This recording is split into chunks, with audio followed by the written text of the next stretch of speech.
Eh, Oke, aku mulai.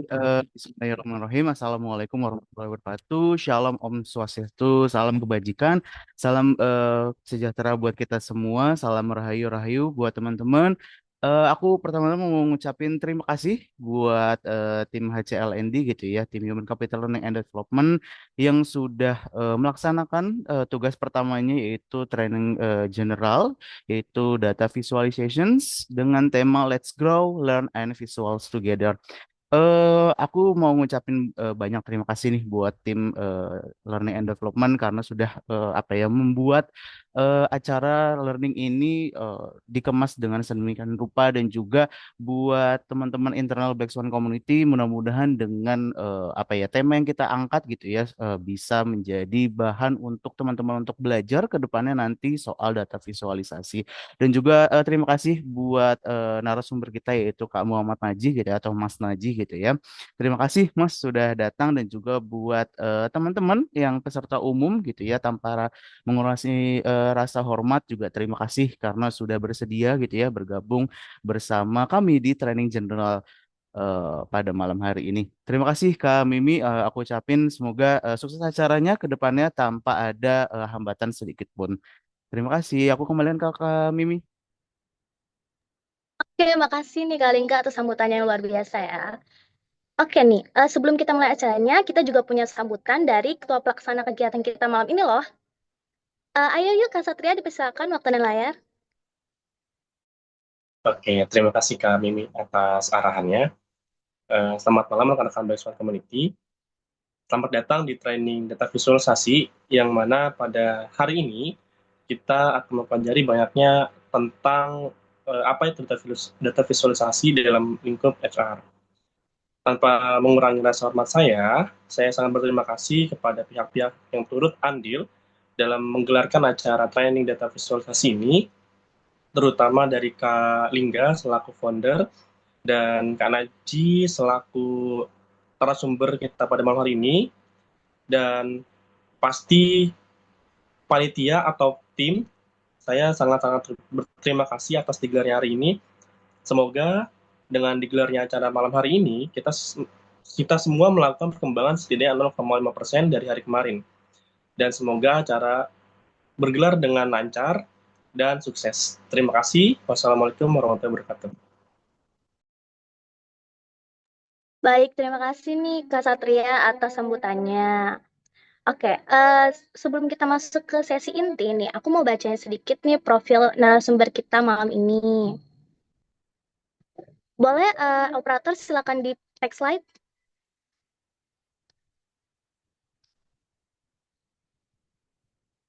Nah, baik. Pembicara kita malam ini adalah Kak Muhammad Najah Al-Kamil.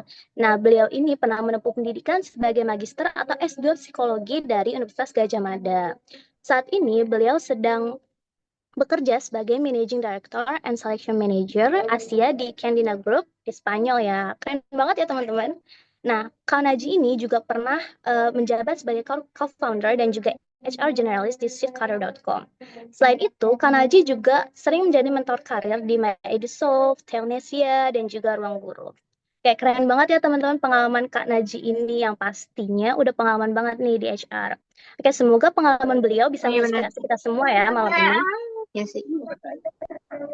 Oke nih, sebelum kita masuk ke sesi yang ditunggu sama teman-teman, aku ingetin lagi ya teman-teman yang bisa on cam untuk segera on cam dan pakai virtual background ya. Oke nih, langsung aja kita masuk ke sesi yang pasti ditunggu oleh teman-teman kali ini, yaitu sesi materi. Yuk, kepada Kak Naji, waktu dan layar saya persilakan. Halo, terima kasih atas waktunya Kak Mimi dan juga eh, tim Black Swan Community yang telah mengundang saya gitu ya, yang meminta saya untuk memaparkan materi pada malam hari ini. Seperti yang sudah disampaikan Kak Mimi, mungkin aku juga akan perkenalan terlebih dahulu gitu ya, personally gitu ya, karena nggak enak kalau dikenalin sama orang gitu ya. Jadi namaku Muhammad Najih Al-Kamil, jadi biasa dipanggil Najih. Kalau di teman-teman startup kayak Teldesia, MyEdusoft biasanya manggilnya Kak Najih gitu ya. Tapi kalau di keseharian di teman-teman sekitar gitu ya manggilnya Mas gitu ya. Jadi karena saya orang apa kerja di rumah orang desa gitu ya, orang Jawa gitu ya, panggilnya kan Mas gitu. Jadi eh, itu adalah apa namanya panggilan keakraban untuk eh, eh, Mas-mas Jawa gitu kan. Jadi kayak gitu. Nah, em, kita nanti akan berbicara dasar mungkin ya terkait dengan data visualization for human resource gitu ya. Dan em, mungkin sebelum aku share screen gitu ya, mungkin ini adalah preface terlebih dahulu sebelum kita masuk ke materi gitu ya. Jadi seperti yang sudah dibacakan gitu ya, sebenarnya kalau untuk sekarang posisi saya di Candina Group bukan sebagai Managing Director dan Selection Manager, tapi lebih ke Deputy gitu ya. Deputy Selection Manager untuk wilayah Asia gitu ya. Sebenarnya bukan untuk hanya wilayah Asia sih, karena Deputy Selection Manager apa membawahi beberapa branch office di beberapa belahan dunia. Jadi kami memiliki office di Spanyol, terus kemudian Maroko, Latvia, Panama, Honduras dan juga Peru gitu. Jadi saya sebagai Deputy Selection Manager untuk wilayah semua wilayah itu gitu ya. Jadi artinya kayak lead of selection manager gitu ya. Jadi tidak hanya untuk managing director di wilayah Asia, tapi lead of selection department untuk all office gitu ya. Nah, em, itu gitu. Jadi karena saya membawahi banyak sekali branch office di seluruh belahan dunia, sehingga visualisasi data itu sangat penting untuk melihat banyak hal gitu ya, berkaitan dengan em, ya berkaitan dengan HR gitu ya. Gitu. Nah, untuk lebih jelasnya mungkin aku akan share screen ya. Kita nanti langsung ke materi. Nah, aku udah lama nggak pakai Zoom nih, jadi agak lupa nih caranya share screen. Bentar, ini berarti aku harus share screen. Sorry, bentar. Ya, satu lagi. Oke, oke, udah kelihatan ya share screenku ya. Kelihatan kok, Kak. Oke, I think it should be okay, like this. Nah, kok udah tools aja nih? Bentar. Hmm, Oke. Nah, eh ini jadi kita akan membicarakan seperti yang disampaikan tadi, seperti di tema, bahwasanya kita akan membicarakan berkaitan dengan data visualization for human resource. Let's grow, learn, and visualize together. Dan ini materi ini aku susun untuk khusus untuk Black Swan Community untuk mengisi di malam hari ini. Nah, poin-poin yang akan kita pelajari eh, di malam hari ini nanti adalah satu tentu kita akan belajar pengertian visualisasi data dan kenapa penting bagi HR. Terus yang selanjutnya dasar-dasar visualisasi data. Terus selanjutnya tools sederhana visualisasi data. Dan kemudian yang terakhir tips membuat visualisasi data yang efektif. Nah, kita akan masuk pertama gitu ya berkaitan dengan pengertian visualisasi data. Nah, sebelum ke situ mungkin kita diskusi dulu ya buat teman-teman gitu. Apa sih visualisasi data itu menurut teman-teman gitu? Mungkin boleh eh, sampaikan secara langsung atau by chat, it's no problem. Silakan. Apa menurut kalian visualisasi data itu, teman-teman?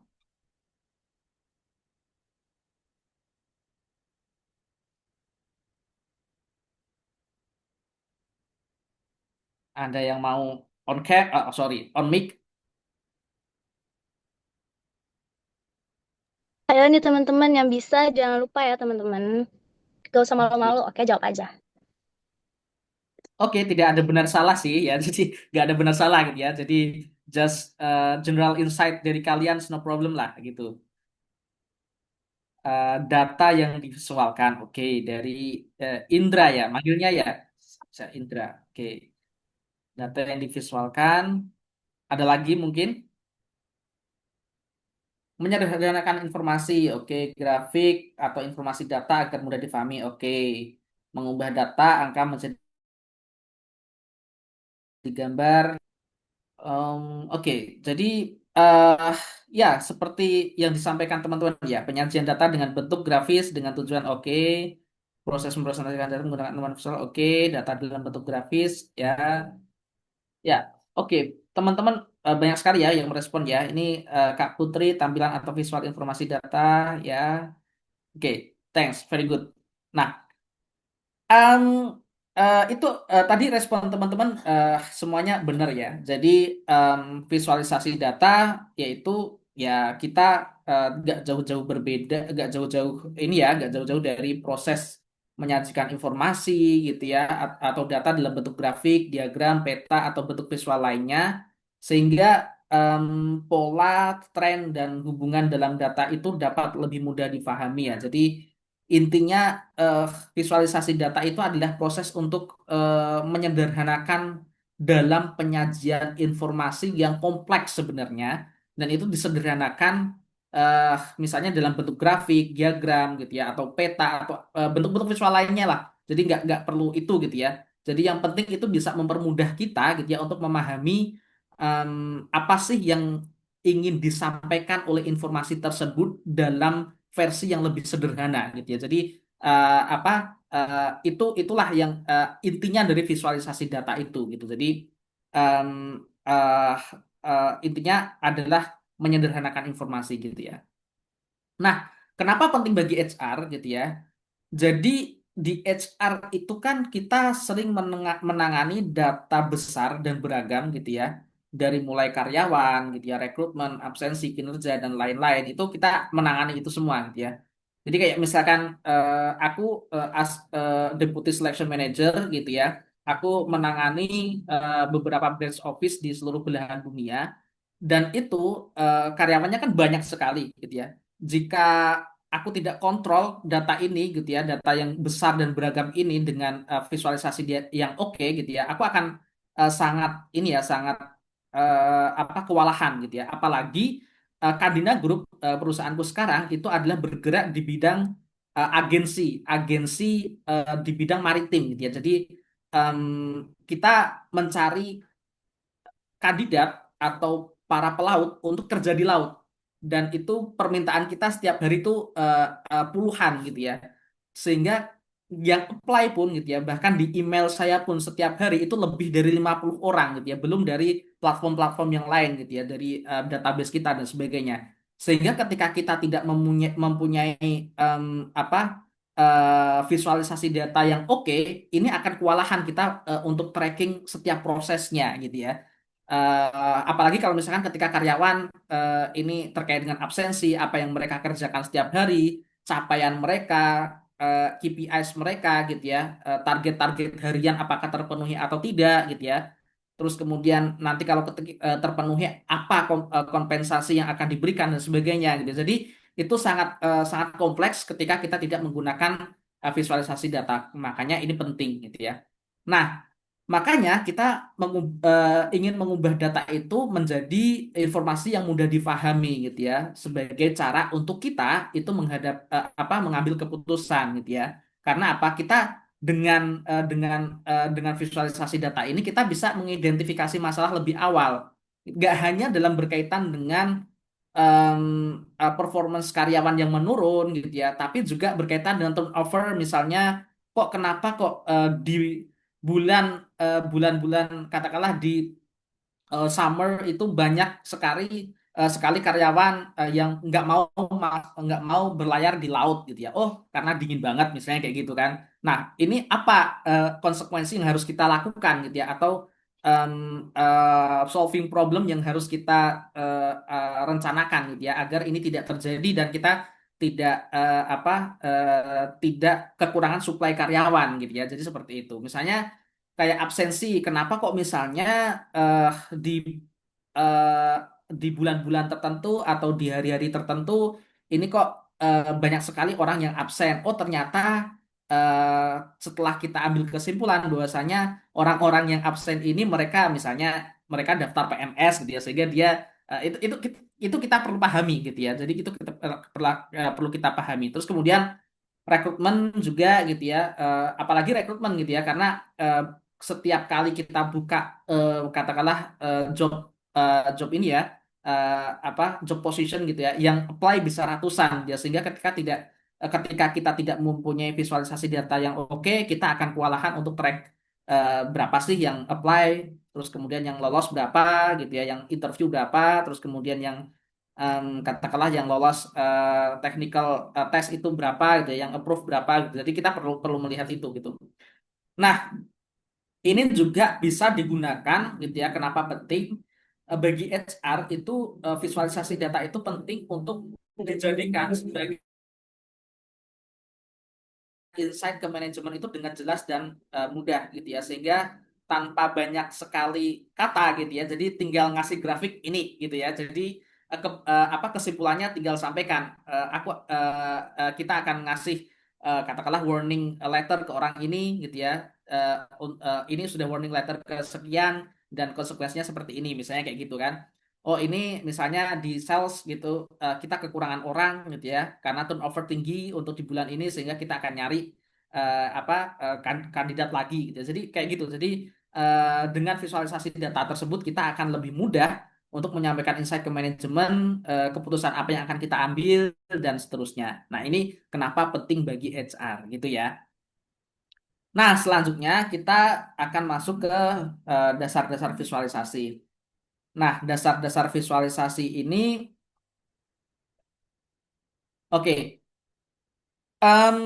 Pertama berkaitan dengan visualisasi, sebenarnya visualisasi ini adalah kombinasi dari tiga hal, yaitu adalah data science, desain grafis, dan storytelling gitu ya. Jadi visualisasi data itu yang tadi tak bilang saya sampaikan bahwasanya ini adalah kombinasi tiga tiga hal gitu ya, sehingga eh, apa ini penting untuk difahami bahwasanya sebenarnya kalau kita belajar lebih lanjut terkait dengan visualisasi data itu sangat kompleks gitu ya. Nah, tapi untuk HR itu eh, eh, memahami atau mengetahui dasar bagaimana cara membuat visualisasi sederhana itu sangat penting dan harus gitu ya. Ini adalah basic bagi HR gitu ya. Nah, kenapa kok eh, kenapa kok bisa bahwasanya visualisasi data ini adalah kombinasi ketiga hal ini? Pertama, data science gitu ya, itu adalah bagian apa bagian dari datanya gitu ya, sumber informasinya gitu ya. Misalnya dari tabel kehadiran atau absensi atau apapun itu kan masuknya data ya. Terus kemudian desain grafis itu adalah berkaitan dengan visualisasinya, visualnya gitu ya. Cara penyajian data tersebut gitu ya. Nah, tidak selesai dari itu yang kemudian yang terakhir adalah storytelling, di mana story ini adalah pesan yang ingin disampaikan. Sehingga ketika ketiga hal ini tidak ada satu sama lain, itu akan timpang gitu ya. Nah, ketika ada sumber informasi saja, ada data saja, terus kemudian divisualkan saja gitu ya. Oke, bisa jadi data tersebut atau visualisasi tersebut itu ya nggak cocok gitu ya. Maksudnya nggak cocok itu kita nggak membutuhkan itu gitu ya. Ngapain kita membuat sebuah visualisasi data di mana data itu kita nggak butuhkan gitu ya. Sehingga kita perlu menyajikan itu berdasarkan story yang memang sudah ada dan perlu kita sampaikan gitu ya. Jadi ada pesan yang ingin dikomunikasikan dalam visualisasi yang kita buat gitu ya. Sehingga ketiga hal ini itu penting gitu ya dalam visualisasi data gitu ya. Nah, ini adalah dasar dari visualisasi data ini adalah tiga hal ini, yaitu data science, desain grafis, dan juga storytelling gitu ya. Nah, ini ada satu pendapat ahli. Visualisasi data yang efektif itu tidak hanya menampilkan data, tetapi juga mengarahkan perhatian audiens pada informasi yang paling penting gitu ya. Nah, ini katanya si Knaflic ya, dari tahun 2015. Nah, ini yang tak sampaikan bahwasanya em, eh, visualisasi itu butuh cerita gitu ya, butuh cerita di mana cerita itu adalah sesuatu hal yang digunakan eh, seseorang dalam menyampaikan pesan atau mengkomunikasikan pesan ke dalam orang yang ingin diceritakan gitu ya. Sehingga ketika visualisasi itu tidak ada yang ingin diceritakan atau tidak ada sesuatu hal yang bisa diceritakan, itu akan menjadi visualisasi yang tidak berguna gitu ya. Sehingga tidak visualisasi data yang efektif itu adalah yang bisa mengarahkan audiens untuk memahami informasi yang paling penting yang ingin disampaikan gitu ya. Jadi itu intinya gitu ya teman-teman ya.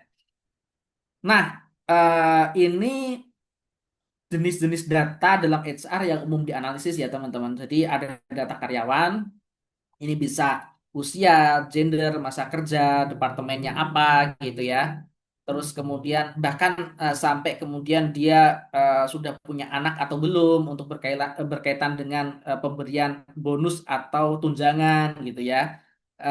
Terus kemudian data kinerja, misalnya penilaian performa KPI gitu ya. Capaian-capaian tertentu, misalnya katakan sales harus apa namanya bisa menjual dalam 1 bulan itu katakanlah 30 produk gitu misalnya. Oh, ternyata per orang nih misalnya si A per bulan ini baru cuman dapat 25 misalnya kayak gitu kan. Oh, si B ternyata bisa mencapai target 30.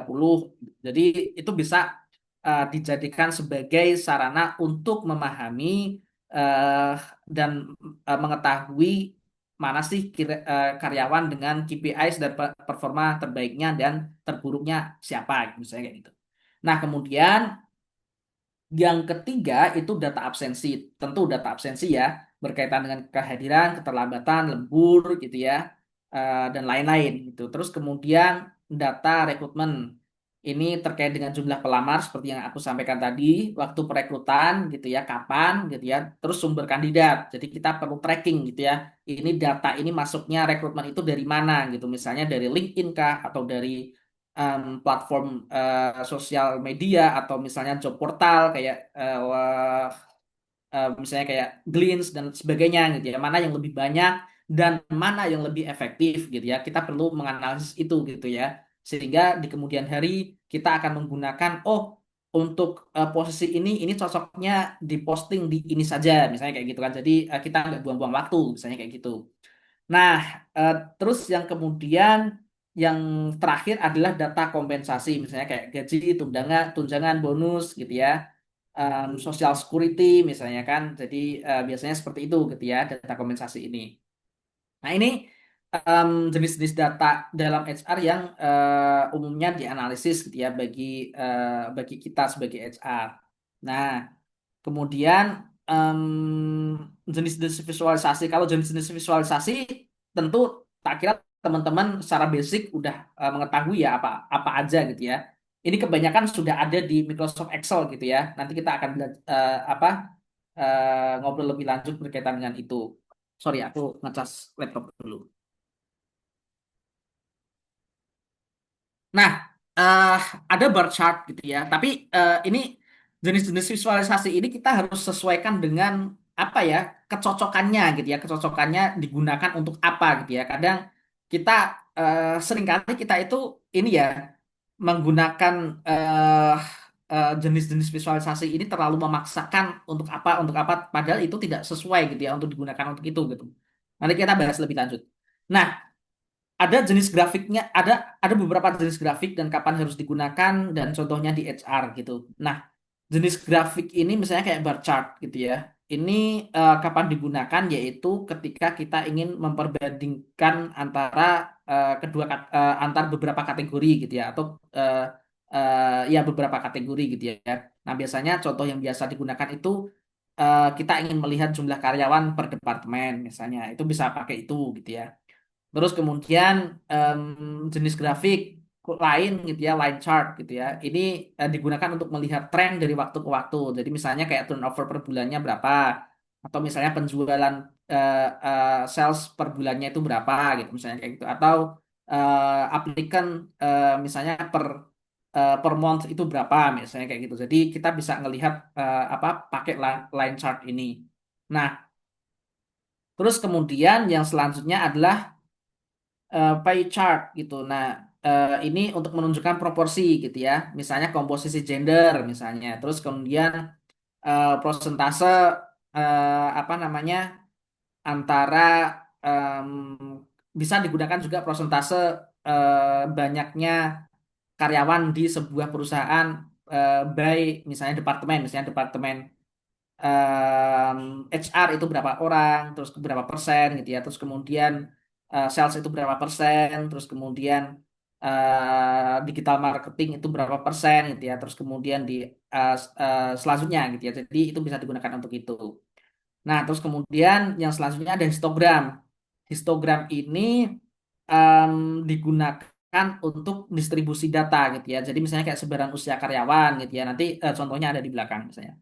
Terus kemudian ada heat map. Heat map ini untuk melihat pola intensitas gitu ya. Jadi pola intensitas katakanlah absensi karyawan per hari gitu ya. Itu bisa digunakan untuk heat map ini. Atau misalnya kita untuk lebih lanjut misalnya ketika kita ingin melihat penjualan katakanlah penjualan per quarter gitu ya dalam kelompok tertentu misalnya di kelompok sales A ini di quarter 1 ini penjualannya segini misalnya kayak itu atau misalnya di sales B di quarter 2 misalnya itu penjualannya segini gitu ya jadi kita bisa melihat itu gitu ya pakai heat map.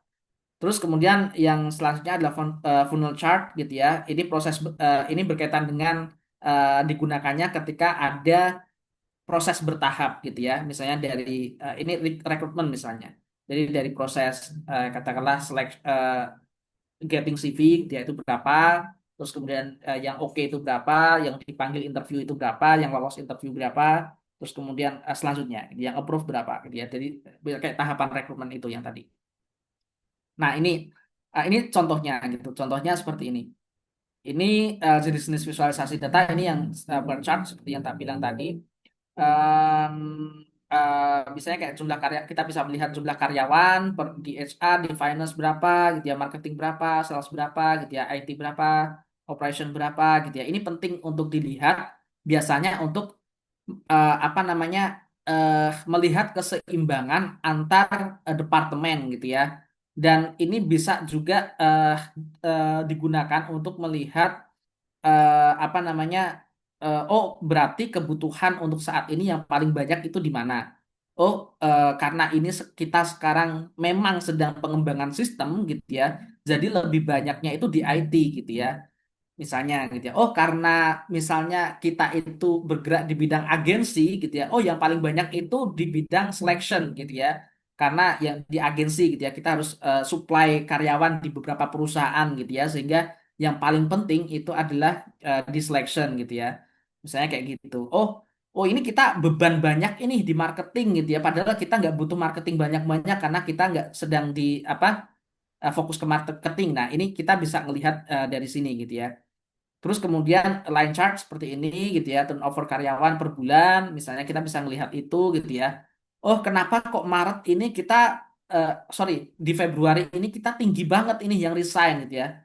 Kenapa gitu ya? Karena misalnya, oh ini habis Lebaran, habis dapat THR, makanya pada pada ini ya, pada pengen nyari kerja di tempat lain misalnya kayak gitu. Biasanya sih kalau di Indonesia turnover tinggi itu kalau misalnya di perusahaan itu aman-aman aja ya, biasanya di mau habis Lebaran itu turnover tinggi biasanya gitu. Atau misalnya kenapa gitu ya? Ternyata misalnya eh, berkaitan dengan turnover tinggi ini sebenarnya kita bisa melihat juga bukan misalnya by ini ya by month gitu ya per month gitu ya, tapi juga bisa melihat di per departemennya gitu ya. Oh misalnya kenapa kok departemen ini turnovernya tinggi gitu ya? Kita perlu analisis gitu ya. Kenapa sih gitu ya? Oh mungkin leadnya ini nggak oke gitu. Misalnya kayak gitu kan. Oh leadnya ini nggak oke gitu ya. Terlalu ini gitu ya. Misalnya, oh yang perlu diganti berarti leadnya, jangan cari yang lain gitu ya. Jadi karena leadnya nggak oke sehingga turnovernya tinggi misalnya kayak gitu nggak bisa nge-lead misalnya kayak gitu. Nah itu penting banget gitu ya visualisasi data ini. Nah misalnya kemudian ini pie chart yang tadi tak bilang sebaran demografi atau sorry um, sorry jenis kelamin dari employee gitu ya. Kadang ini juga data ini diperlukan gitu ya atau mungkin usia gitu ya untuk melihat oh ini sebentar lagi mau mau pensiun kita harus nyari ganti dan sebagainya. Oh ini um, apa misalnya oh ini katakanlah banyaknya perempuan gitu ya. Oh berarti kita harus siap-siap kalau misalkan dia cuti hamil dan sebagainya. Jadi kita data ini penting gitu ya. Terus kemudian distribusi usia karya ini ya histogram gitu ya. Histogram biasanya digunakan itu tadi bisa digunakan untuk melihat distribusi usia karyawan gitu ya. Jadi eh, jumlah karyawan misalnya dari 20 sampai 24 tahun itu berapa gitu ya. Jadi ini bisa tren ini bisa digunakan gitu ya untuk melihat kecenderungan karakteristik setiap usia di perusahaan tersebut gitu. HR ini juga penting untuk melihat itu gitu ya. Karena apa? Kadang eh, setiap usia gitu ya, rentan usia misalnya 20 sampai 24 tahun dibandingkan dengan 20 umur 25 sampai 29 tahun itu ketika apa ya? Ketika mendapatkan eh, tekanan kerjaan tinggi itu kadang misalnya oh dia lebih kuat yang mana? Kita bisa ngelihat itu gitu ya. Oh, kenapa kok seperti itu misalnya? Misalnya oh karena umur 25 29 tahun sudah berkeluarga sehingga mau bagaimanapun dia akan memperjuangkan pekerjaannya untuk keluarganya misalnya kayak gitu kan. Jadi dia akan mudah ini sih. Oh, eh, kita bisa analisis juga oh berarti ketika misalnya kita nyari karyawan gitu ya kalau misalkan nggak em, apa yang kita pengen loyalitas yang tinggi gitu ya, ya kita nyari yang umur 25 sampai 29 dan sebagainya gitu ya. Atau kalau misalkan kita pengen nggak apa-apa deh cari intern gitu ya, atau misalkan nggak apa-apa deh yang apa namanya yang fresh graduate untuk misalnya mengisi staff apa gitu ya, nggak masalah gitu ya umur 20 sampai 24 tahun dan sebagainya gitu. Dan ini biasanya kita bisa ngelihat ini gitu ya eh, apa grafik ini. Nah, ini yang heat map yang tadi tak sampaikan gitu ya. Jadi, misalnya kita bisa melihat berkaitan dengan sales gitu ya, tim sales untuk di bulan di kuarter satu katakanlah yang paling bagus yang mana? Oh, ternyata di tim C gitu ya, yang karena bisa closing 5 produk misalnya kayak gitu katakanlah gitu ya. Dan selanjutnya. Nah, em, mungkin juga kayak misalkan di bar chart dan heat map itu kita kadang bisa bukan kadang ya kita juga bisa menggunakannya untuk membuat identifikasi absensi dan lembur gitu ya misalnya kita bisa melihat deteksi pola absensi berulang di hari-hari tertentu misalnya kenapa kok misalnya eh, di hari Jumat itu kok banyak orang yang absen gitu ya. Kenapa misalnya? Kita kita bisa analisis itu gitu ya. Tadi yang seperti kita bilang, kenapa kok di kalau di ini ya di kita ya di apa di perusahaanku di Cardinal Group itu di bulan kemarin ya di bulan Juli itu banyak sekali yang bukan absen ya ngambil cuti misalnya. Sebenarnya sih cuti no problem ya, tapi banyak yang absen misalnya. Dan kita ngelihat juga dipadukan dengan performa karyawan itu menurun gitu ya. Jadi yang biasanya itu setiap hari kita menyeleksi 5 orang, itu ada yang cuma satu gitu ya. Jadi bukan ada banyak yang satu, banyak yang dua gitu ya. Oh ternyata kalau biasanya orang-orang Eropa, orang-orang Amerika kalau Juli itu mereka memang kebanyakan liburan gitu. Jadi liburan dengan keluarga dan sebagainya gitu. Sehingga apa namanya problemnya di situ gitu. Kita kita bisa bisa mendeteksi itu gitu. Nah, kemudian khusus line chart juga gitu ya. Di line chart ini kita bisa melihat tren dan puncak resign gitu. Misalnya gitu ya, bisa digunakan untuk analisis musim resign, seasonal turnover gitu ya. Misalnya yang tadi tak bilang kenapa kok di misalnya di bulan Maret katakanlah atau di bulan April kok tinggi gitu kenapa gitu ya. Jadi kita bisa melihat oh karena habis Lebaran gitu ya, habis dapat apa tunjangan di hari raya gitu ya sehingga dia eh, apa namanya resign dan nyari kerjaan lain misalnya kayak gitu gitu ya. Kemudian selanjutnya apalagi ya pie chart gitu ya. Kalau di pie chart itu selain yang tak sampaikan tadi mungkin kita bisa melihat profil tenaga kerja untuk beberapa kebijakan HR gitu ya. Misalnya kayak tadi ya masa pensiun gitu ya, tunjangan gitu ya. Misalnya kayak tunjangan kita kan kalau kita ngelihat masa kerja gitu ya. Oh, udah lama nih gitu ya. Kita bisa kasih tunjangan untuk loyalitas dia misalnya atau bonus loyalitas misalnya kayak gitu. Atau misalnya kita bisa melihat, oh ini dia sudah berkeluarga, gitu, punya anak, kita bisa kasih tunjangan. Jadi kayak gitu. Eh, untuk beberapa perusahaan sih tetap ada ya yang kayak gitu ya, sehingga misalnya di perusahaanku ketika misalnya kamu punya anak ya kamu akan dapat tunjangan gitu. Jadi apa beberapa tunjangan pun dikasih misalnya kayak loyalitas, bonus loyalitas juga dikasih gitu misalnya kayak gitu. Jadi kita perlu melihat sebaran data itu gitu. Nah, itu terus kemudian, oh ya, yang satu funnel chart terakhir, ini funnel chart ini eh, sangat penting gitu ya. Misalnya kayak ngelihat rekrutmen, proses rekrutmen gitu ya. Kita bisa ngelihat, katakanlah, kita bisa identifikasi di mana sih tahap yang paling banyak kehilangan kandidat, katakanlah seperti itu.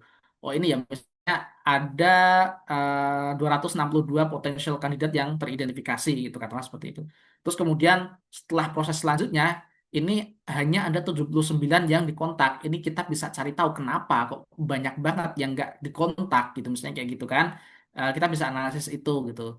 Jangan-jangan yang nggak dikontak ini malah yang paling oke, misalnya kayak gitu. Nah, terus kemudian di 79 ini ya cuman 22 yang respon gitu. Nah, kenapa kok nggak respon gitu? Ada hal apa gitu ya sehingga ini kita bisa identifikasi lebih lanjut. Nah, seperti itu ya. Nah, itu untuk jenis-jenis visualisasi ya. Jadi banyak hal gitu. Ini hampir semuanya itu sudah tersedia em, di Excel gitu ya dan beberapa platform yang lain. Itu sih. Nah, setelah itu em, ketika kita sudah paham jenis-jenis visualisasi, nah kita belajar dan kita akan menuju ke tools visualisasi data untuk HR ya. Nah, toolsnya apa aja? Ini aku eh, ini ya, aku pilih tools-tools yang memang biasa dan mungkin lebih mudah untuk ini ya, lebih mudah dipelajari bagi HR gitu ya. Nah, salah satunya tentu Microsoft Excel gitu ya, atau Google Sheet ini sama gitu. Nah, fungsi utamanya sih ini tadi ya, untuk membuat bar chart, line chart, pie chart, pivot table, dan grafik sederhana lainnya gitu ya. Jadi kelebihannya ya mudah difahami. Terus kemudian nyari tutorialnya pun juga banyak gitu ya. Bisa langsung visualisasi data dari tabelnya gitu. Nah, aku pun juga ketika di HR dulu karena aku memang dari latar belakangnya psikologi, tapi psikologinya itu bukan yang psikologi industri organisasi yang apa yang khusus di bidang HR ya, tapi aku lebih ke psikologi sosial. Sehingga terus untuk apa namanya HR itu aku belajar sendiri gitu ya. Terutama untuk tutorial online misalnya kayak bikin dashboard untuk penggajian gitu ya. Itu kan banyak sekali fungsinya sehingga kita tinggal input nanti keluar angkanya gitu ya. Jadi itu function-function itu pun aku juga cari tutorial online gitu ya untuk bikin bikin itu gitu ya. Nah, ini eh, kelebihannya di Microsoft Excel sama Google Sheet itu gitu ya. Jadi sangat mudah untuk dipelajari, sederhana gitu ya. Nggak ribet gitu ya untuk mempelajarinya. Nah, terus itu eh, Microsoft Excel. Jadi teman-teman mungkin yang newbie gitu ya, beginner bisa memulainya dari Microsoft Excel ini gitu ya. Nah, selanjutnya kalau sudah Microsoft Excel oke lah gitu ya, udah paham, udah bisa memahami lebih lanjut gitu ya, udah oke gitu ya, bisa belajar yang selanjutnya yaitu Google Data Studio atau Looker Studio. Sebenarnya ini apa ya namanya sama gitu ya. Kadang kenapa kok sama? Karena ini tuh bisa mengkoneksikan antara Excel atau Google Sheet itu ke ini Google Data Studio ini gitu ya. Nah, tapi ini fungsinya ya, fungsinya itu untuk membuat dashboard yang interaktif gitu ya. Nah, kelebihannya yang tadi tak bilang selain gratis ya, dapat Excel juga gratis sebenarnya ya. Jadi banyak yang gratis. Nah, dapat menghubungkan data dari Google Sheet, Excel atau database lain gitu ya. Jadi bisa dikoneksikan gitu ya. Nah, terus kemudian kita itu bisa memilih filter-filter sendiri. Kalau di Excel kan kita nggak memilih ya, tapi membuat gitu ya. Kalau kita pengen membuat akan sangat susah karena kita harus membuat sendiri filternya. Tapi kalau di Google Data Studio kita itu bisa pilih sendiri filternya, sudah ada apa namanya, sudah ada pilihan-pilihan tersendiri gitu ya. Terus kemudian Power BI. Nah, Power BI ini juga sangat mudah digunakan sebenarnya gitu ya. Eh, eh, untuk sekarang saya pakai Power BI ini gitu ya. Power BI dan fungsi utamanya itu untuk analisis data yang lebih mendalam dengan visualisasi canggih gitu ya.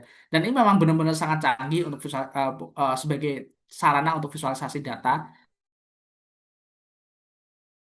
Jadi ini terintegrasi dengan Excel, banyak pilihan grafik dan filternya, dan ini cocok untuk data HR yang lebih besar. Jadi kalau misalnya ini datanya banyak, ini bisa pakai Power BI gitu ya. Misalnya datanya dari SQL gitu ya, atau misalnya dari Excel, nggak masalah gitu ya. Jadi kita bisa analisisnya pakai Power BI atau visualisasinya pakai Power BI.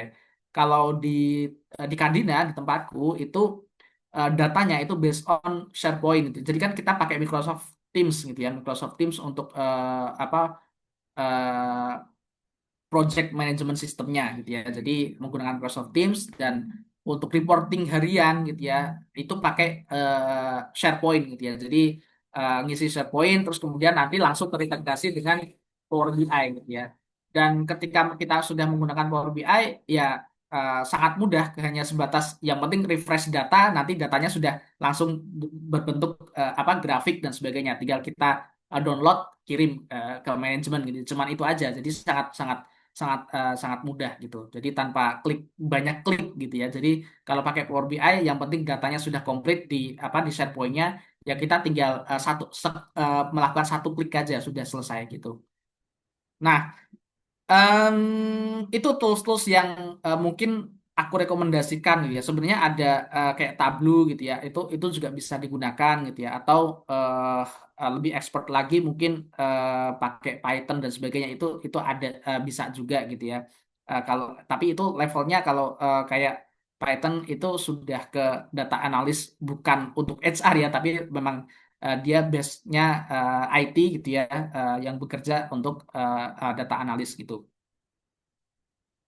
Kalau Tableau itu apa ya sebenarnya mudah dipelajari ya untuk membuat dashboard-dashboard pun mudah. Cuman karena dia itu open source gitu, jadi data kita itu open source gitu. Kalau misalkan kita membuat tidak direkomendasikan lah untuk data HR yang mungkin itu sangat apa ya eh, sangat krusial atau misalnya nggak boleh disebar ya, sangat rahasia bagi perusahaan.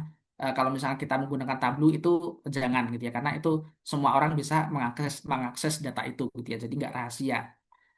Nah, ini tips selanjutnya yaitu tips membuat visualisasi yang efektif. Nah, tipsnya ya, oke, ntar. Pertama, tentu kita perlu menetapkan tujuan ya. Jadi kita perlu menanyakan gitu ya, apakah tingkat absensi karyawan meningkat bulan ini misalnya. Jadi kita perlu mengajukan sebuah pertanyaan gitu ya.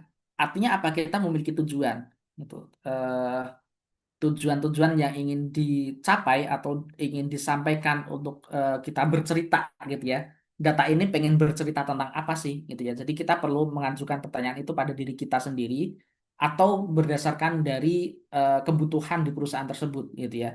Misalnya kayak gini, apakah tingkat absensi karyawan meningkat bulan ini? Jadi kita perlu menganalisis berarti kan kita perlu menganalisis data data absensi karyawan kan. Jadi kita bisa melihat itu gitu.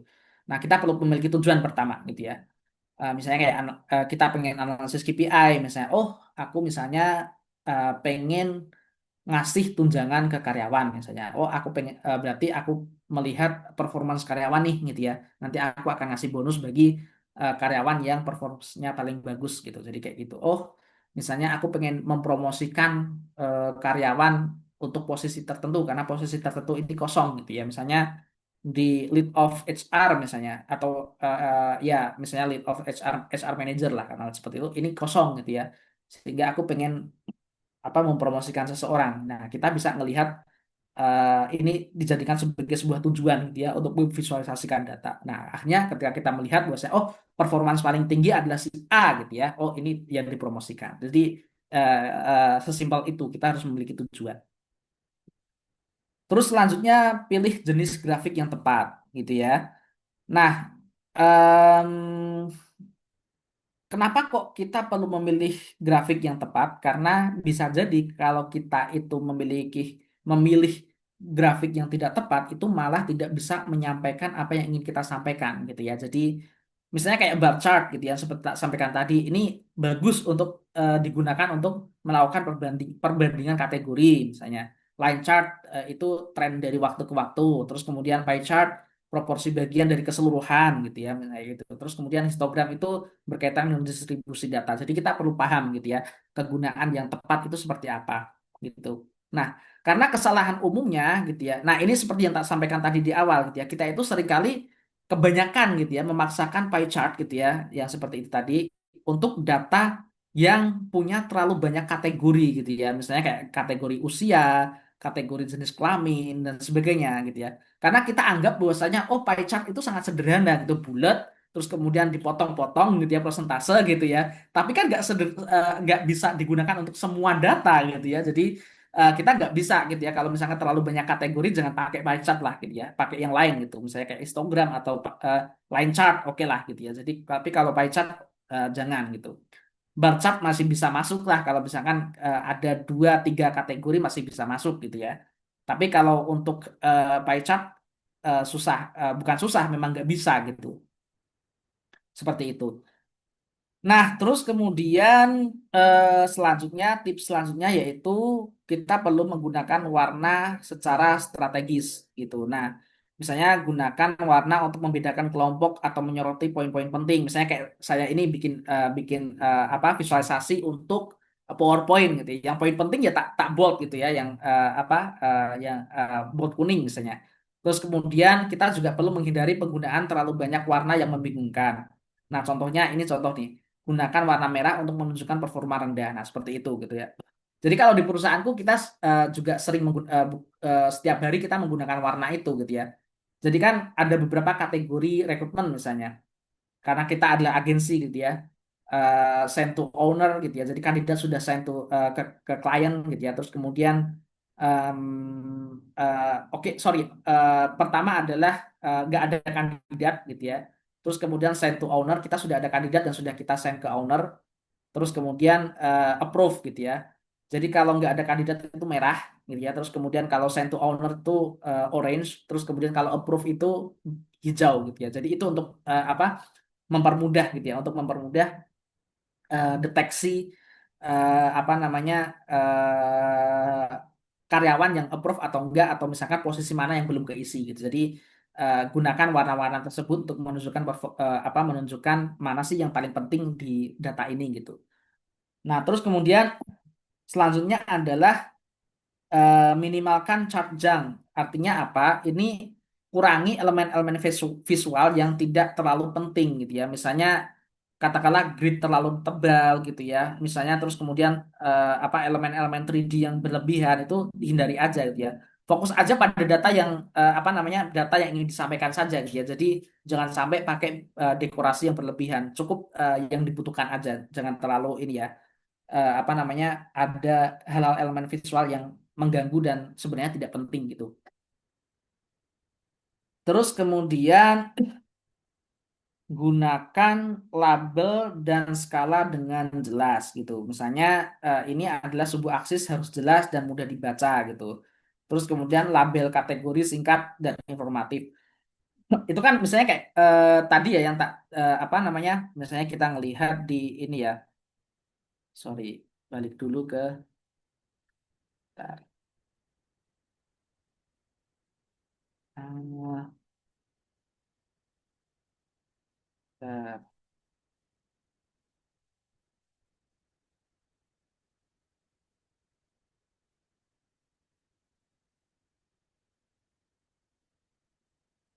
Oke. Nah, ini misalnya kayak gini ya. Nah, ini kan ada ini ya, aksis misalnya jumlah karyawan, terus kemudian ini departemennya gitu ya. Nah, ketika membuat ini itu yang jelas gitu. Jangan terlalu banyak singkatan-singkatan yang itu nggak dipahami misalnya. Atau misalkan kamu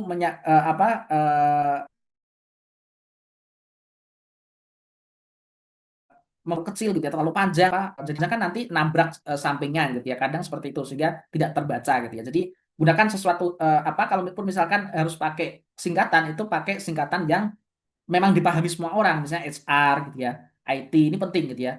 Tapi ketika misalkan ada singkatan-singkatan misalnya katakanlah karyawan disingkat menjadi KRW misalnya kan. Kadang orang nggak tahu gitu ya, ini singkatan apa gitu misalnya kayak gitu. Jadi kita harus jelas gitu ya berkaitan dengan itu gitu. Nah, terus kita lanjut eh tips selanjutnya ya. Tadi sudah berkaitan dengan sorry label dan skala yang jelas. Terus kemudian yang selanjutnya adalah konsistensi desain gitu ya. Jadi ketika kita membuat desain, gunakan format, font, dan warna yang konsisten ya di semua grafik dalam satu presentasi atau laporan gitu. Jadi konsistensi itu bisa membuat kita itu memahami atau kita bisa fokus pada isi gitu ya, bukan apa bukan untuk menyesuaikan diri dengan desain baru gitu ya. Jadi jangan terlalu memaksakan untuk membuat sebuah desain baru, tapi malah isinya itu nggak disampaikan dengan jelas gitu ya. Jadi konsistensi desain itu perlu gitu ya untuk kita itu apa namanya bisa fokus pada isi aja gitu ya. Jadi ini perlu juga untuk dilakukan gitu ya. Terus kemudian sebelum kita membuat visualisasi data yang terpenting itu adalah gunakan data yang bersih dan benar-benar akurat gitu ya. Jadi pastikan data itu sudah dicek kebenarannya sebelum divisualisasikan. Jadi sebelum teman-teman itu membuat visualisasi data gitu ya. Jadi meskipun data itu sangat kompleks dan sangat banyak terkait dengan misalnya absensi dan sebagainya, kita harus ngecek satu persatu ini sudah benar atau belum gitu ya. Misalnya kayak aku akan mereview performa karyawan kan performa karyawan di tempatku itu dicek per hari gitu ya. Eh, Mana sih yang mencapai target karena biasanya kayak gini setiap hari di Kandina itu di departemen selection itu dia harus menyeleksi harus mereview CV sebanyak 90 orang 90 CV dan kita harus propose 5 kandidat yang perfect setiap hari gitu ya. Itu adalah targetnya per hari gitu ya. Dan itu KPIs untuk semua karyawan di seluruh belahan dunia ini gitu ya. Nah, kita harus ngecek satu persatu di SharePoint itu. Oh, ini paling tidak. Oh, ini sudah ngisi, kantor ini sudah ngisi semuanya. Oke, sudah kita sudah cek.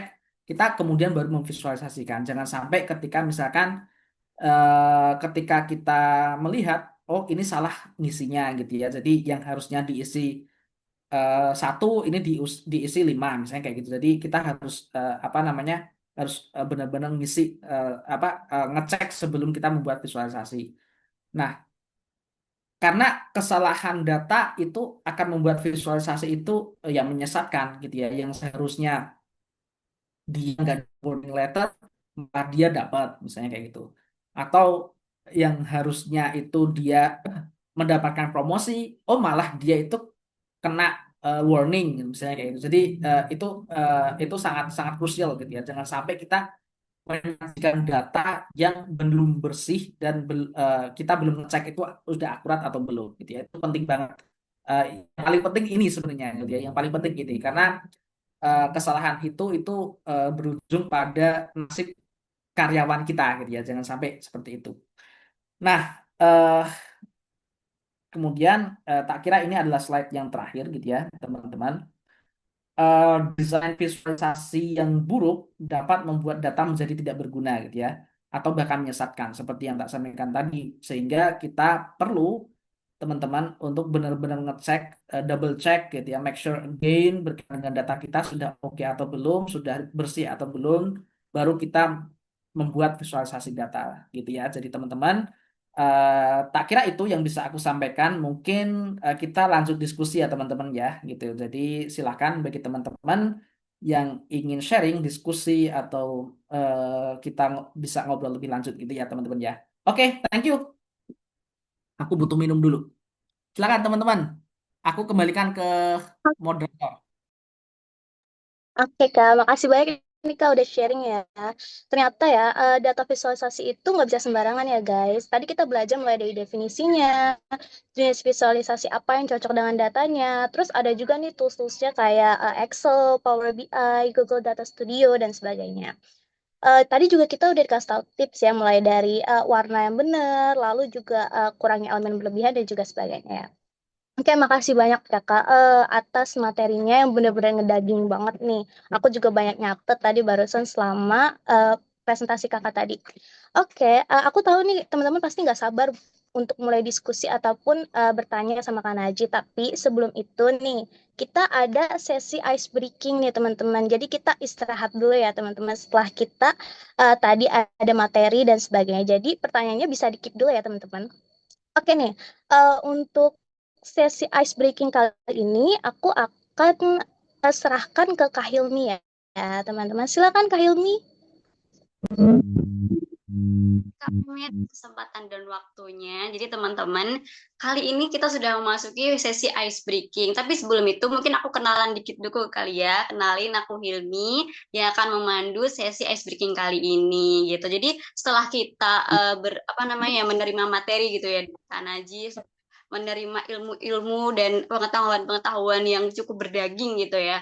Jadi kita sebelum masuk sesi diskusi kita mau sedikit untuk meredakan pikiran kita gitu. Jadi kayak nggak terlalu panas gitu ya istilahnya. Oke, mungkin dari teman-teman ada yang bisa nebak gak sih kita ice breaking kali ini bakal ngapain? Mungkin bisa yuk ditulis di kolom chat. Kira-kira kita bakal main apa nih? Kita bakal game apa?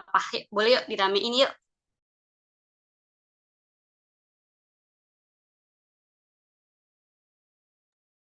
Ada yang udah jawab nih, tebak gambar, Roblox, boleh banget tuh kita mau berloblox ya. Tebak suara Kak, boleh, menarik tuh, menarik. Main mall, boleh, boleh, boleh, boleh, menarik tuh, menarik, menarik. Tebak nada, oh bagus juga tebak nada. Sambung kata, oh boleh banget. Udah banyak ya ternyata ya yang udah nebak-nebak ya. Nah, daripada kita cuma penasaran aja nih, apa iya apa enggak. Nah, dari itu kita langsung aja ya, kita langsung aja masuk ke game kita hari ini, game kita malam ini. Mungkin bisa di next slide, Kak. Oke, sudah terlihat ya teman-teman, game kita kali ini adalah Family 100. Mungkin yang udah familiar banget nih sama game Family 100 yang mungkin udah nonton di TV gitu ya. Apa sih yang familiar gitu dari Family 100? Mungkin ada yang bisa nebak-nebak dulu nggak sih kayak hal-hal apa nih yang bakal kira-kira bisa muncul di game kali ini? Bu sih, boleh yuk di komen di kolom chat gitu. Siapa tahu nih ada yang udah kena spoiler dikit-dikit. Oh pasti kayak gini nih. Survei membuktikan, bisa bisa bisa bisa bisa. Survei membuktikan, jeng jeng jeng gitu ya. Kaitan gue nggak sih? Iya nggak ya? Door prize Kak, waduh, boleh nggak ya door prize? Mungkin menarik sih tapi ya menarik ya oke, mungkin daripada yang masih kepo-kepo ada nggak ya kayak udah jadi family status ya ada yang tidak ada gitu-gitu ya. Oke, daripada makin lama nih makin kepo gitu ya, pertanyaan kali ini apa gitu ya, mungkin bisa di next Kak. Oke, pertanyaan kali ini adalah sebutkan sesuatu yang bisa bikin orang panik. Dan dari list kita kali ini ada 5 nih, ada 5 poin yang bisa bikin orang panik. Nah, mungkin ada yang mau nebak-nebak dulu di kolom komen deh. Coba kira-kira di list pertama ini isinya apa? Oke, ketinggalan HP, kehilangan karcis parkir, dompet hilang. Menarik, menarik, menarik. Deadline tugas, aduh ini relate banget ya kayaknya sama anak mahasiswa ya. Bos minta schedule 5 menit lagi, duh itu udah gerubuk-gerubuk banget ya. Nggak bawa dompet, belum gajian, aduh belum gajian, mana udah mau dompet kosong akhir bulan ya, aduh bener banget di telepon atasan, aduh itu telepon atasannya udah kayak kena samber nggak sih Kak? Aduh, daripada makin kepo nih ya, kita langsung aja kali ya. Yuk, boleh yuk operator. Yang pertama kita apa nih list yang paling pertama? Oh, motor tiba-tiba mogok nih teman-teman. Jadi siapa nih yang relate? Kalau misalnya di tengah jalan nih, tengah jalan kita mau buru-buru gitu ya, buru-buru, terus tiba-tiba motor berhenti, motor mogok. Aduh, mana udah sebentar lagi waktunya gitu ya. Aku banget. Aduh, udah ada yang relate ternyata nih. Keren banget. slip gajian. Oke, daripada makin penasaran nih, udah makin tebak-tebakan aja. Kita lanjut ke list kedua. Udah ada yang jawab uang. Oke, telat masuk kelas. Nah, ini cocok banget buat mahasiswa ya. Kira dosen udah masuk, kita baru masuk. Aduh, itu udah dagdikduk serta tiba-tiba dipelirikin dosen, dipelirikin satu kelas gitu ya. Aku pernah, aduh, ada yang relate banget ternyata. Oke. Udah rame banget dosennya ngambek. Aduh, kalau dosen ngambek terus kira-kira mau ngajar nggak ya guys? Atau kita disuruh keluar atau gimana tuh? Wah, itu bener-bener bikin panik sih. Itu aku relate juga sih sebenarnya telat masuk kelas gitu ya. Mungkin bisa next ke poin yang ketiga nih. Ada yang mau nebak lagi nggak guys? Belum gajian. Belum gajian. Nah, ini tadi relate nih. Tadi udah ada yang nebak nih ya, teman-teman. Udah yang nebak di yang pertama gitu ya. Belum gajian, mana akhir bulan, dompet tipis. Aduh, itu udah paling paling apa ya istilahnya udah jadi nyawa terakhir gitu ya. Itu juga bisa bikin orang panik. Bahkan kita sendiri juga panik gitu ya kalau kita yang ngalamin sendiri. Nah, apalagi belum bayar kosan, gas habis, listrik. Aduh, udah kayak di ujung nyawa dah itu ya. Gitu. Tapi nih ya, sebelum kita masuk ke poin yang keempat nih, ada yang mau nebak lagi nggak? Tadi udah motor mogok, telat masuk kelas, belum gajian. Ada tiba-tiba meeting dadakan. Aduh, itu relate banget sih. Apalagi tiba-tiba ada yang kita belum ngapa-ngapain, belum siap-siap gitu ya, tiba-tiba meeting. Aduh, itu udah mau turun aja tuh hawa nyawa ya. Set, aduh, gitu. Itu aja bener-bener bisa panik sih itu. Oke, itu udah ramai banget ya. Aku langsung aja yuk kita ke poin yang keempat. Kira-kira apa nih Kak Operator? Boleh di next? Ternyata belum ngerjain tugas pada deadline bentar lagi. Oke, ini bener-bener relate ya. Tadi udah ada yang sempat nge-spill tuh. Ada yang deadline 5 menit lagi. Terus tiba-tiba deadline bentar lagi meeting, belum ngapa-ngapain. Nah itu bener tuh, itu bisa relate banget gitu ya teman-teman. Gitu. Oke, yang terakhir nih teman-teman. Sebelum operator next nih, ada yang mau nebak yang lebih wow lagi nggak? Ada yang mau nebak yang kayak, wah ini bener tapi belum disebut di sini gitu ya. Ada yang jawab ketilang. Ketilang di depan Pak Polisi gitu ya. Bisa. Ada lagi nggak nih yang mau nebak teman-teman? Yang mungkin tadi aku belum kesebut nih, aku belum dapet nih di otak aku nih. Apa yuk? Kamar mandi penuh, mana udah kebelet ya. Aduh, kamar mandi penuh, udah kebelet, udah di ujung tuh ya. Mana, aduh, panik sih. Itu udah kayak siap-siap malu aja gitu. Kalau misalnya orang dalam belum, aduh, bener-bener sih itu, bener-bener. Ada lagi nggak nih teman-teman? Sebelum kita di gong yang terakhir gitu. Yuk, sorry kakak operator. Beberapa ya dia resign pas bulan puasa.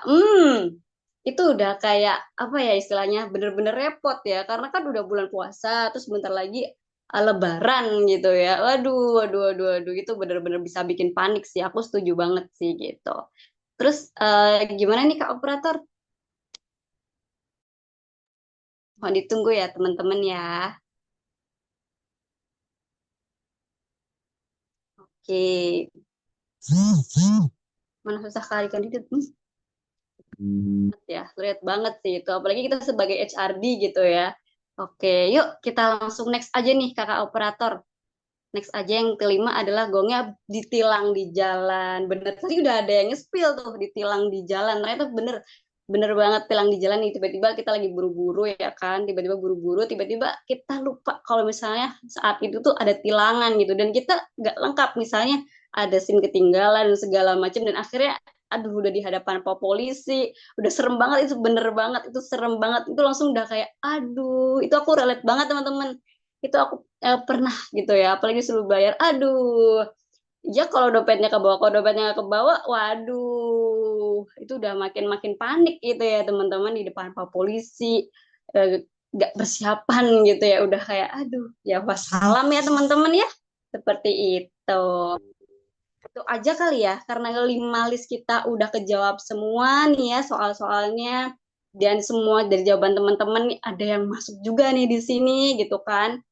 Jadi mungkin kita tutup dulu nih ya game kali ini. Kita satu soal dulu untuk sesi kali ini. Mungkin di sesi berikutnya kita bisa nambah soal lagi, boleh ya teman-teman bisa bisa banget gitu. Ini request aja ke tim panitia gitu ya. Kak nambahin lagi dong gamenya boleh banget boleh banget. Atau kalian mau nyumbang pertanyaan dan jawabannya itu juga boleh banget. Nanti kita tebak bareng-bareng gitu ya, gitu. Jadi jangan ragu-ragu untuk main game di sini. Jangan malu-malu juga. Jadi setelah kita udah ngepenuhin listnya, terus juga udah selesai nih teman-teman. Aku sebagai MC Ice Breaking kali ini pamit undur diri. Terima kasih buat teman-teman yang udah berpartisipasi gitu ya di game kali ini. Semoga besok kita bisa ketemu lagi. Terima kasih. Aku kembalikan ke Kak Mei. See you. Halo, halo Kak Hilmi, makasih banget nih sesi ice break-nya seru banget ya guys. Ternyata kita tuh banyak juga yang relate ya, misalnya kayak di lainnya bentar lagi, entah ketilan dan sebagainya. Oke, seru banget Kak, makasih ya Kak Hilmi. Nah, kita mulai lanjut ke sesi yang mungkin teman-teman tunggu nih, yaitu sesi tanya jawab. Nah, untuk sesi tanya jawab ini, teman-teman bisa raise hand atau langsung tulis pertanyaannya di kolom komentar ya. Untuk yang raise hand, nanti aku akan pilih salah satu dari kalian yang raise hand untuk mengajukan pertanyaan secara langsung ke Kak Naji. Ayo teman-teman, aku tunggu 1 menit ya untuk, oh udah ada yang bertanya ya lewat kolom komentar. Kalau ada yang mau raise hand, silakan ya teman-teman. Oke, aku bacain dulu nih pertanyaan dari kolom komentar.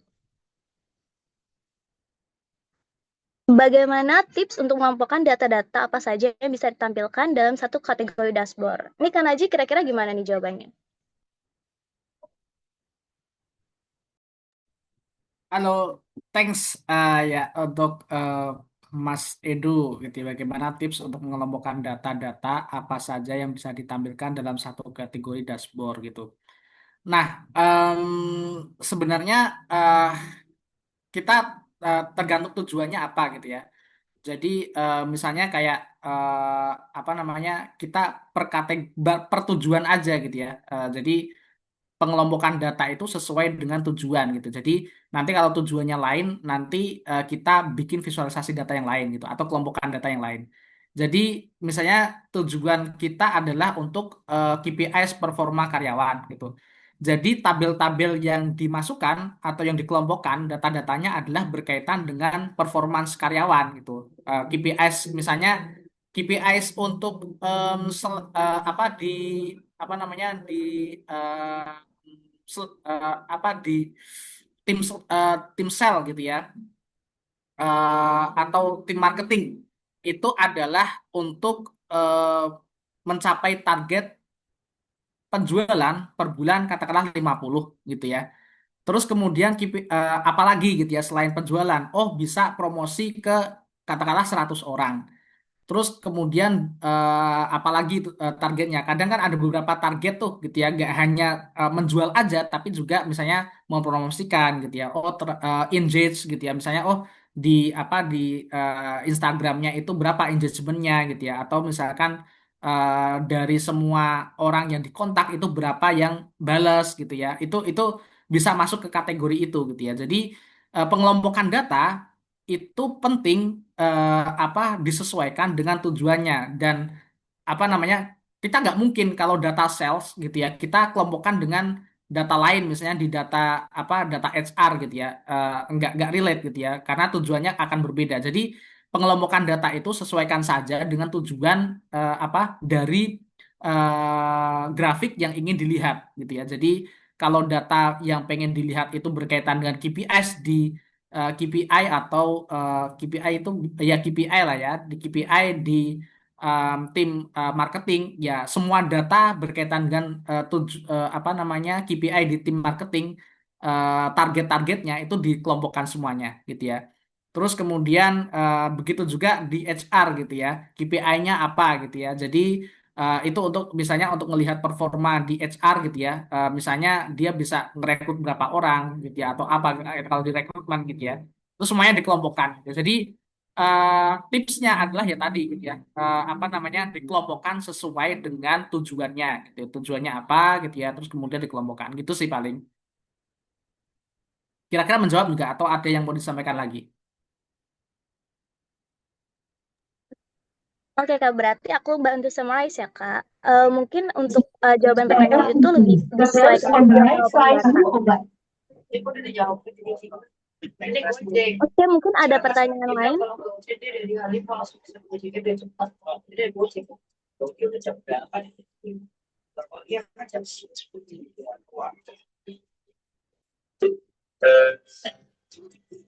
TMII.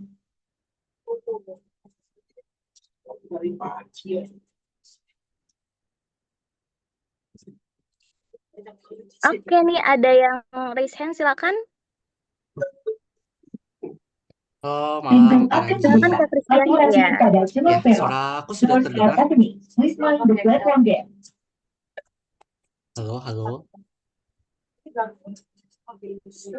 Kak Edo, mohon maaf, tolong di mute ya Kak. Oke, baik. Suara saya sudah terdengar ya, Kak? Sudah Kak Christian, silakan. Oke, baik. Aku izin tanya ya, Kak Najib. Sebenarnya mohon maaf belum bisa on cam. Sebenarnya aku tertarik sih, Kak. Kalau misalkan aku lihat, berarti visualisasi data itu sebenarnya bisa digunakan buat identify masalah dan kebutuhan ya, Kak. Dan sebenarnya aku tertarik sih sama contoh kakak yang tadi ya, soal turnover rate tinggi. Jadi sebenarnya ini relate ke gimana sih kita bisa tahu alasan penyebab dari masalah yang diidentifikasi itu gimana ya, Kak, caranya gitu. Jadi kayak kalau misalkan tadi kan kakak cerita turnover rate-nya itu mungkin tinggi di bulan-bulan tertentu karena mungkin habis lebaran atau mungkin ada hari libur dan lain-lain. Tapi aku tertarik kalau misalkan cara kita identify-nya itu kalau misalkan di bulan-bulan yang masih business as usual gitu Kak. Itu cara kita bisa tahu alasannya itu bagaimana ya? Dan nanti bagusnya bisa di reportnya itu menggunakan visualisasi data yang seperti apa. Terima kasih Kak. Oke, thank you eh, Kak Christian ya. Jadi em, yang perlu kita pahami bahwasanya visualisasi data itu adalah apa ya namanya? eh, adalah cara kita untuk memahami data permukaan gitu ya. Misalnya kayak tadi turnovernya tinggi di bulan ini, turnovernya tinggi di bulan ini. Nah, ketika kita membuat itu kita sebagai acuan gitu ya, sebagai acuan apa sih yang akan kita lakukan gitu ya. Nah, itu. Jadi eh, misalnya kayak turnover tinggi katakanlah di bulan ini itu adalah karena misalnya hari raya misalnya. Nah, itu sebenarnya asumsi belaka gitu ya. Kalau kita ngomongin itu gitu ya misalnya. Nah, itu kenapa kok asumsi? Karena kalau itu dilakukan sebelum kita itu apa namanya melakukan identifikasi lebih lanjut gitu ya. Makanya apa? Setelah visualisasi gitu ya, kita punya visualisasi data tersebut. Oh, tren turnovernya tinggi itu di bulan November katakanlah. Nah, kita perlu identifikasi lebih lanjut. Apa yang perlu kita lakukan adalah, oh pengambilan keputusannya adalah, oke, identifikasi lebih lanjut kenapa kok November ini tinggi turnovernya. Nah, terus kemudian kebijakan apa yang kita ambil agar di November nanti itu tidak tinggi, misalnya kayak gitu. Jadi, terus kemudian kenapa kok ini di November gitu ya? Apakah ini berkaitan dengan bulan atau ada sebab yang lain? Kita perlu apa namanya mengidentifikasi itu lebih lanjut setelah kita punya data visual itu gitu.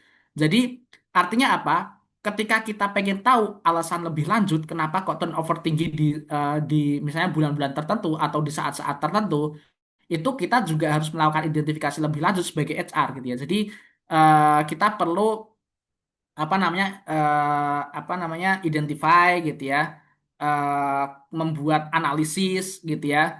Kalau perlu kita perlu apa namanya melakukan interview sederhana dengan para karyawan. Kenapa sih gitu ya? Kita harus cari tahu penyebabnya benar-benar gitu ya. Jadi root of the problem kita perlu lihat untuk bagaimana mengambil keputusan setelah itu gitu ya. Jadi visualisasi data sebagai data permukaan itu nanti akan penting bagi analisis lebih lanjut kenapa kok ini terjadi sehingga apa namanya bisa balance nantinya dan kita bisa apa namanya eh, mengambil langkah preventif apa yang akan kita lakukan setelah itu gitu. Jadi eh, kesimpulannya Kak Christian, jadi kita apa namanya untuk mengetahui alasan kenapa tren katakanlah turnover itu tinggi di suatu bulan atau di satu saat tertentu, kita perlu benar-benar lebih identifikasi lebih lanjut gitu ya. Jadi tidak hanya mengandalkan data yang visual itu, tapi juga kita benar-benar em, harus mencari root of the problem gitu ya. Kita perlu turun ya lebih lanjut terkait dengan itu gitu Mas.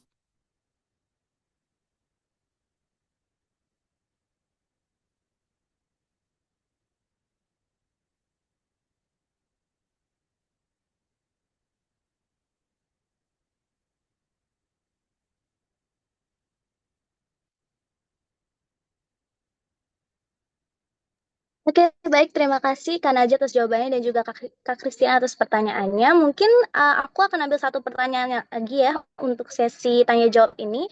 Silakan bagi yang ingin bertanya bisa raise hand ataupun langsung tulis di kolom chat ya teman-teman.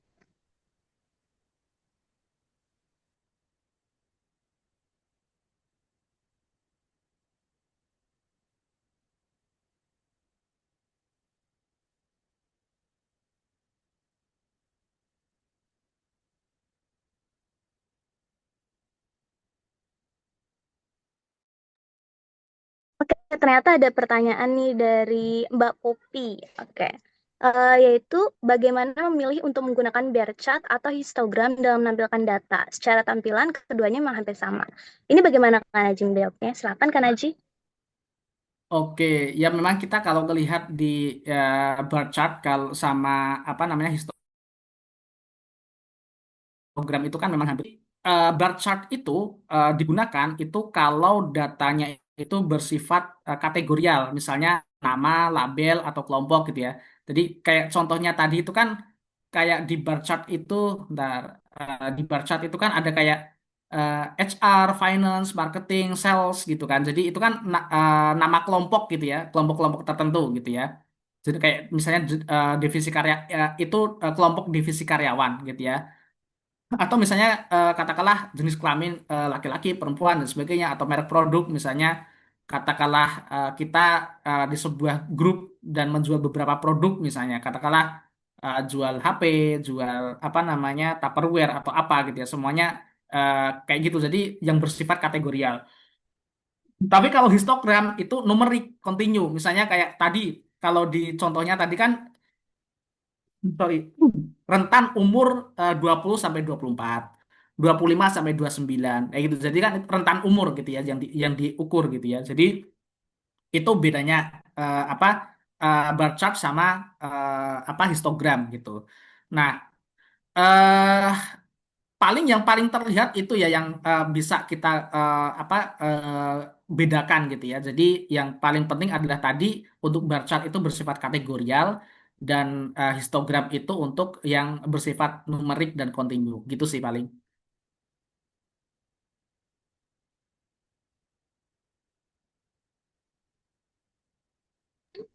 Oke, kepada Mbak Upi, apakah menjawab?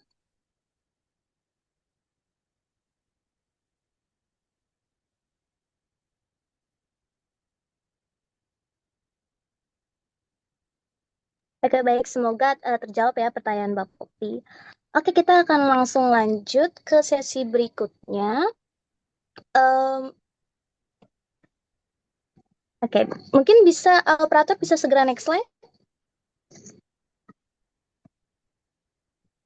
Nah, sesi selanjutnya ini ada penyerahan sertifikat untuk narasumber kita yaitu Kak Naji.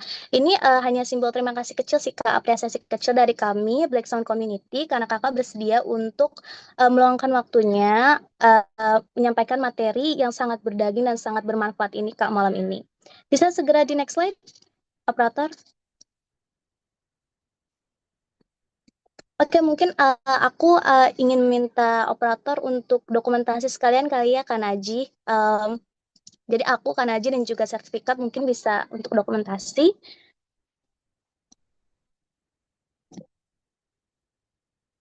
Oke, operator silakan.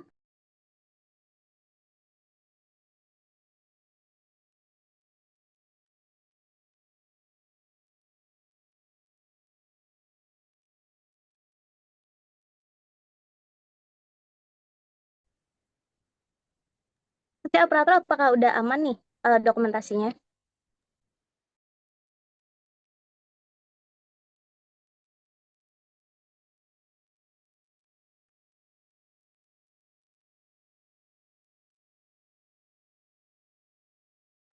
Halo, halo. Suaraku kedengaran nggak ya? Oke, kedengeran, Kak. Oke, aku ambil alih dulu deh. Operatornya tadi lagi eh, masalah teknis. Oke, udah siap ya Kak? Kak Najih, Kak Mimi, dan semuanya. 5 detik ya Kak. Mohon di hold dulu. Oke. 1, 2, 3, 4, 5. Oke, boleh ganti gaya mungkin kalau misalnya mau ada gaya boleh bebas Kak Najih, Kak Mimi. Oke, satu, dua, tiga, empat, lima. Oke, ya, sip. Terima kasih Kak Najih, Kak Mimi. Aku akan kembalikan.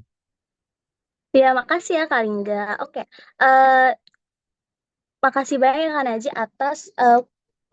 atas kesediaannya untuk mengisi materi malam ini. Kami dari Black Sun Community mengucapkan terima kasih dan kami berharap materi ini juga bermanfaat untuk teman-teman sekalian. Nah, karena kita sudah ada di penghujung acara, mungkin kalau Kak Naji ada urusan lain atau memang ada yang perlu dilakukan, bisa segera leave ya Kak. Atau Kakak juga boleh kok bisa lanjut kita nanti. Ya, terima kasih banyak ya Kak. Oke, aku izin live ya. Oke Kak, silakan. Terima kasih ya Kak. Oke, thank you. Bye-bye. Sampai berjumpa.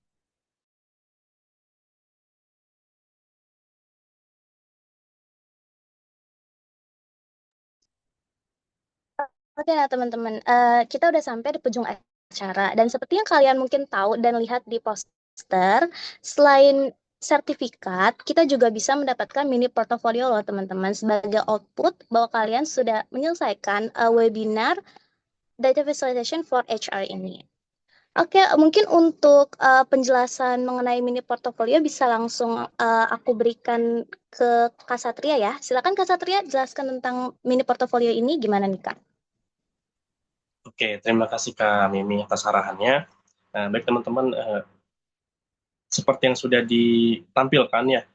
Yang pertama, teman-teman boleh screenshot dulu mungkin biar ada nanti pengisiannya mudah gitu pakai Google Scan.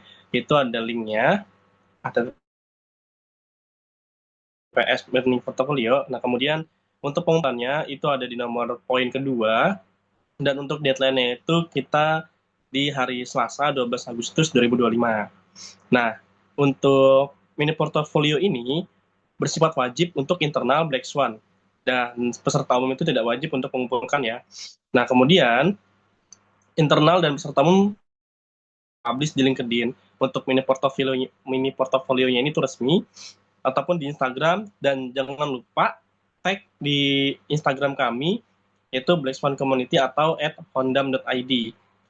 Oke, dan selanjutnya seluruh peserta akan mendapatkan paling lambat sertifikatnya itu paling lambat H+5, yaitu sekitar tanggal 14 Agustus 2025.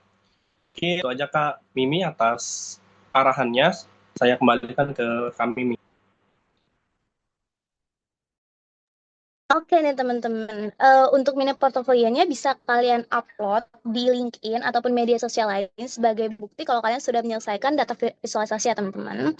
Oke, untuk mini portofolionya bisa langsung di-scan di kode yang ada di layar kalian atau bisa kalian cek room, di kolom chat, itu ada panitia yang sudah mengirimkan linknya.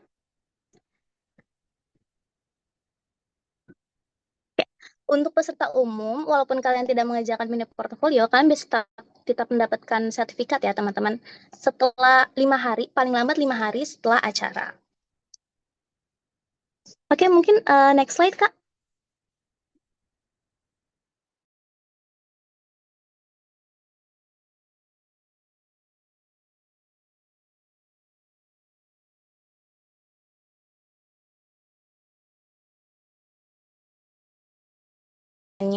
Mungkin kalian bisa nih mulai kepo-kepoin Instagram maupun LinkedIn dari Black Swan Community karena kita akan mengadakan banyak sekali acara terkait HR maupun hal lainnya. Jadi mungkin di sesi selanjutnya acara kita kalian bisa bertanya ya teman-teman. Oke, mungkin untuk sesi dokumentasi ini bisa aku serahkan ke operator.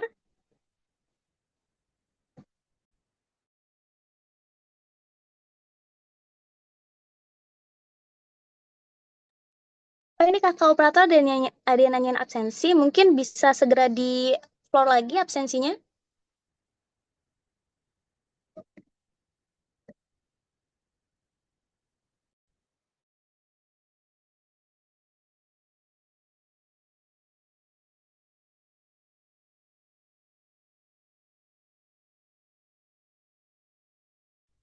Oke, teman-teman, izin aku ambil alih ya. Oke, untuk sekarang kita akan foto bersama. Aku akan screenshot dan dokumentasi dari per slide ya, dari per setiap galeri. Oke, mungkin pertama dari slide satu dulu, bisa disiapkan dulu gayanya. Aku mulai dokumentasi. Satu, oke. Dimohon yang belum on cam bisa segera on cam ya teman-teman untuk mengikuti sesi dokumentasi kita kali ini. Satu, slide satu, satu, dua. Oke, lagi ganti gaya. Satu, dua. Oke, sekali lagi ganti gaya. Satu, dua. Oke, ke slide dua. Di sini ada Nadia, Adinda Kurota Ayun, Mas Irgi, dan Mbak Jihan, Mas Octavius, dan lain sebagainya. Bisa silakan on cam ya yang belum. Oke, buat slide 2. Satu, dua, ya. Oke, satu lagi. Satu, dua, ya. Oke, sekali lagi terakhir. Satu, dua, tiga. Oke, sudah guys. Terima kasih.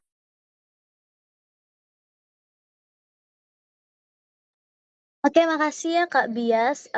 Oke, mungkin aku mau ingetin teman-teman nih untuk jangan lupa isi post test ataupun mini portfolio yang linknya udah dikasih tahu ya teman-teman di room chat. Nanti juga akan dikirimkan kok teman-teman ke grup kita nantinya. Jadi nggak apa-apa kalau kalian misalnya kelewatan di Zoom chat, oke? Oke, mungkin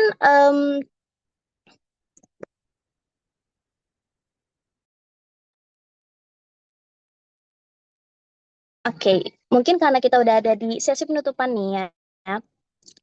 Aku mau terima kasih untuk anggota internal Black Swan Community yang hadir maupun teman-teman atau peserta yang udah menyempatkan waktunya hadir untuk materi malam ini. Terima kasih banyak ya teman-teman. Semoga ilmu yang diberikan akan bermanfaat untuk kegiatan teman-teman ya, baik di kerjaan maupun di perkuliahan. Oke, mungkin karena kita sudah memulai dengan doa sebelumnya, kita juga akan mengakhiri sesi kali ini dengan doa ya teman-teman. Kita bisa menundukkan kepala dan juga berdoa menurut kepercayaan masing-masing. Berdoa dimulai.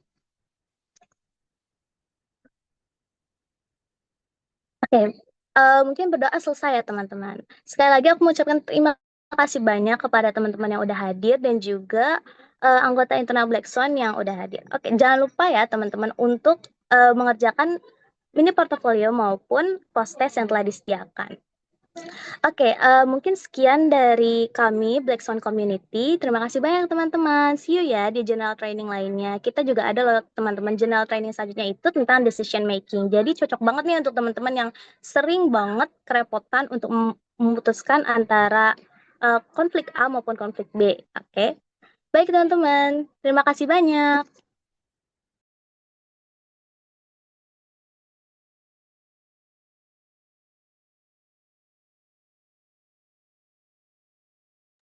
Ya, sama-sama ya teman-teman.